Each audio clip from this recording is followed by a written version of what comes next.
Hey now, so we are now at Joe Ducky Medwick. We're out of the Mick whatevers, and we're at Joe Medwick. Yeah. So Joe Medwick, interesting. I mean, you look at his careers. He played in the 1930s, so like really pretty much pre-World War II.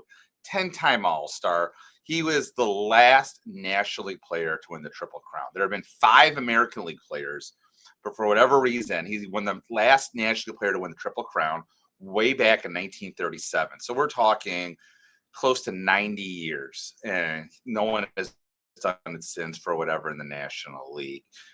That year, he had 150 RBIs, 31 home runs, batting average of like 374. I mean, he was an like I said, 10 All-Star, MVP, won the batting title. Obviously, he won the Triple Crown. I mean, he had a lifetime hits of 2,471. Everything about him screams Hall of Famer, but he didn't get until his final try, which was his 20th, way back when he got elected finally in 1968. It was his 20th try. Matter of fact, he didn't even get any votes the first 5 years. They were allowed to stay on the ballot back then. No votes, first 5 years.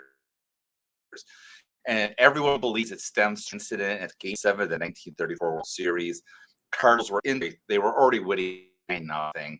He goes for a triple and he spikes Marv Owen. Like rumor is, like he jumped in the air and spiked him right on the stomach.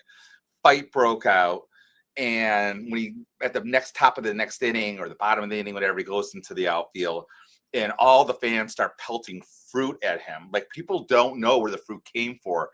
He pelted it so hard. So much fruit was being pelted at him. And because of that, he became the only player that was removed from a game for his own protection.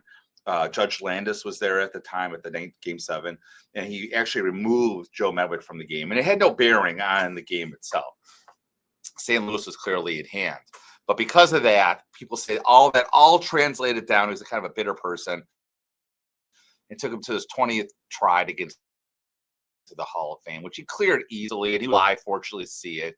He said, "I hope my widow's not alive to accept my award to get into the Hall of Fame." And so, because of that, though, he then great signer. His art is not rare at all. I'll look at one forgery that I think is a forgery. Other than that, like I said, he signed a lot of autographs. So, as I always, without any further analysis, we're going to do the PC database and look at the autograph analysis of Ducky Joe Medwick. So let me make sure I'm in the right thing. I am. Perfect. Okay. So this is a cool photo of him balancing bats. And this is the autograph you tend to see. I mean, he died fairly young of a heart attack. So autographs of his should be smooth. There should be no breaks, no nothing, a nice rush signature. But it's very beautiful. Like you see, it's all the way spelled out. These are like let's say later in life signature. His J changed as he got older. So the J starts down here and you see it comes through over here. Will look at different, but you can see how it's on a nice plane. Sometimes I see it going up like this, but the JOE, the Medwick, kind of looks like a little bit of a falling down with the Joe Medwick. Again, right here, you see how it looks like it's falling down right here. But again, no hesitation, no breaks, no stoppages. Again, this J starts right here and it's the line coming straight up. And again, you see how it's on a nice plane right here. Sometimes there's a parapet at the bottom. I don't know if we're going to see any of those. Oh, here we go. Speak of the devil. So again, this looks like, again, this is more of a during career autograph or shortly thereafter, where he signs, even though it's falling down, he signs kind of an upper right slope like this.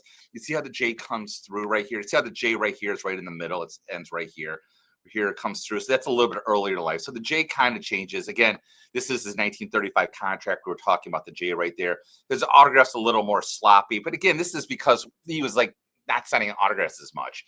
But again, you see how it still leans a little to the right here. And again, this is not the more common autograph. Again, you can see right here we talk about it. It's rushed, beautiful plane right here. The J, instead of coming straight down, it goes around and through right here. But the rest of the Medwick is pretty, again, level plane, no hesitation whatsoever. And that's what you're looking for in a Joe Medwick autograph. Again, this is his 1940 contract, a little bit different. But again, that's not the kind of Joe Medwick autograph. This is the Joe Medwick autograph you're going to see, where the J ending right here in the middle of the big loop right here. We talked about signing on an upper right, even though it looks like it's falling down. That's what's common with him as well. Again, this is kind of cool. I haven't seen this before. Where he signed Ducky. Again, that was his nickname. But again, cool government postcard. where he signed Joe Ducky Medwick. Again, this is toward the end with the pair down here. Again, you can see nice plane leading to the right. And I'm going to go kind of quickly here because Joe Medwick is not an autograph that's really being forged. And it's not an expensive autograph. And because of that, it's not being forged. Again, this looks like a later in life right here where the J's falling down even more here. But again, it ends right here. Nice plane. Kind of weird that it falls sort of down right here. You can see the top falling down, which is what you're used to, but the bottom falling down. A little different, but I think it's still good. Again, Isabel must be his wife always. Always Joe. Again, this is common. Again, his autograph is not rare. It's not expensive. He signed so much after he got into the Hall of Fame. He was a great, great signer, even though he died suddenly. So again, we're pretty much all the way around with all the Joe Medwick autographs. Again, you're kind of getting a feel. Again, this is during Playing Days career. It's a little more sloppy. He got neater as his time went on. You can see during the Playing Days, he had this big circle O and a big flamboyant J. But again, to me, it all feels the same.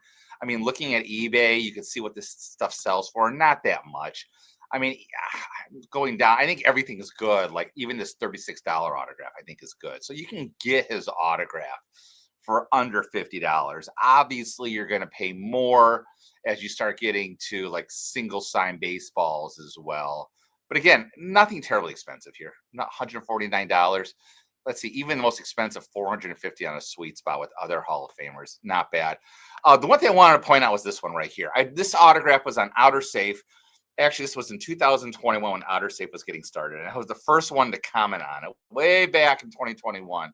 At first glance, I don't like this autograph. You can see the Medwick appears below. It's not on a plane. Even though it falls down, you see how the M, he starts right here. It doesn't flow really well. There's a lot of like, the case kind of stops right here and starts again. You can see by the pen right here.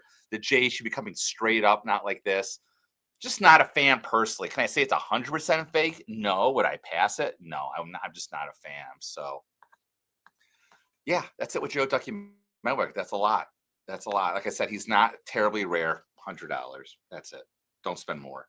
And we're going to move to another, like extremely, extremely one of the rarest autographs in the Baseball Hall of Fame. That's Jose Mendez. So thanks all for watching. And as always, keep collecting.